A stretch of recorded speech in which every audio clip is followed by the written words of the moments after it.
Deesa Kansari highway પર truck અને રિક્ષા વચ્ચે અકસ્માત થયો. એકનું મૃત્યુ, 2 લોકોને ઈજા પહોંચી છે. મૃતદેહને પોસ્ટમોર્ટમ માટે લઈ જવામાં આવ્યો છે. ડીસા પોલીસે તપાસ શરૂ કરી છે. તો વધુ એક અકસ્માતનો બનાવ ડીસા કંસારી હાઈવે પર સર્જાયો છે. આ અકસ્માતમાં પણ એકનો જીવ ગયો, 2 લોકોને ઈજા પહોંચી છે.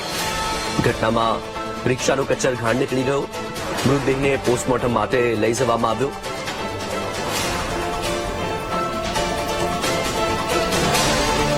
તો રોજબરોજ રાજ્યમાં અકસ્માતની વણઝાર સર્જાઈ રહી છે.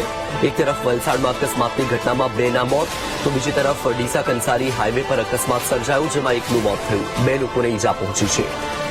મૃતદેહને હાલ તો પોસ્ટમોર્ટમ માટે લઈ જવામાં આવ્યો છે અને પોલીસે આગળની તપાસ શરૂ કરી છે. વધુ માહિતી મેળવીશું સંવાદદાતા રોહિત પાસેથી. રોહિત, જે અકસ્માતનો બનાવ સામે આવ્યો છે, કઈ રીતે અકસ્માત થયો હતો અને આ મુદ્દે શું કાર્યવાહી ચાલી રહી છે? જે ચોક્કસથી વાત કરવામાં આવે તો આ જે અકસ્માતની ઘટના છે તે કંસારી ગામ પાસેની ઘટના છે અને રિક્ષા અને ટ્રક વચ્ચે અકસ્માત સર્જાયો હતો. એમાં રિક્ષામાં સવાર એક વ્યક્તિનું ઘટના સ્થળે મોત નીપજ્યું હતું, ત્યારે 2 વ્યક્તિઓને ઈજાઓ થતા તેને સારવાર માટે ડીસા સિવિલમાં લઈ ગયા હતા.